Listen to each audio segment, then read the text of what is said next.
Alcohol is one of my favorite things in the world. I like to drink so many bottles of whiskey for so many days in a row that when I finally throw up, it feels like my soul's leaving my body. Alright? I'm wishing for death. I would choose alcohol over my marriage. I would choose a bottle of Jack Daniels over my future kids. It's the best thing ever.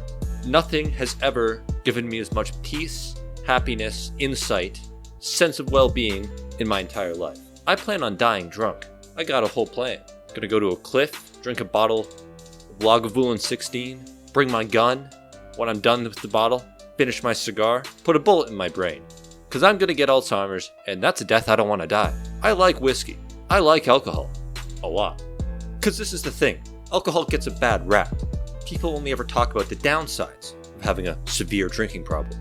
Your personal relationships fall apart, you can't maintain a sleep schedule, you're emotional, you don't care about your ups and downs, everything just sort of blurs into one state of meaningless nothingness. That's what people would like to have you believe. I see it a little different. Because alcohol is a superpower.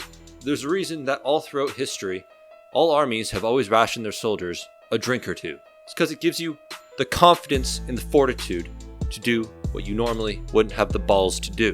It makes existing in freezing cold temperatures bearable. It gives you the confidence to go over the top into no man's land, knowing full damn well you're about to catch a bullet.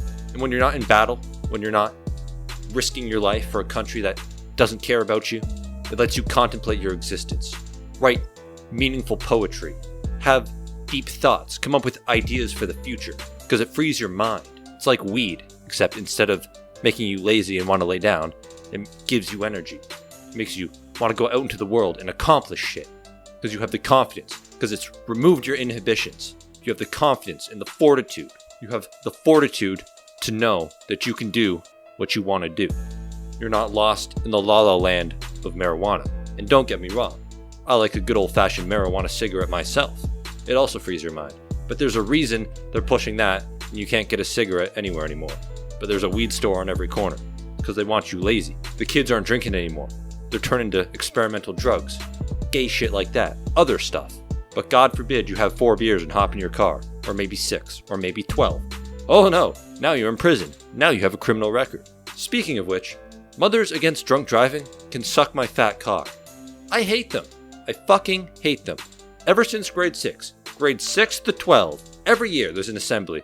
They gather every kid from every grade, sit them down in an assembly, and you're forced to sit through this pathetic, depressing, low production quality video presentation to try and guilt you into not driving drunk. And it never works. In fact, allegedly, the only time I've ever driven drunk was after a MADS assembly. Allegedly.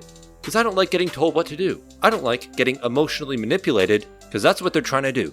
And the insulting part is that they don't even care enough to hire a half-decent director or actor to make the video fucking believable.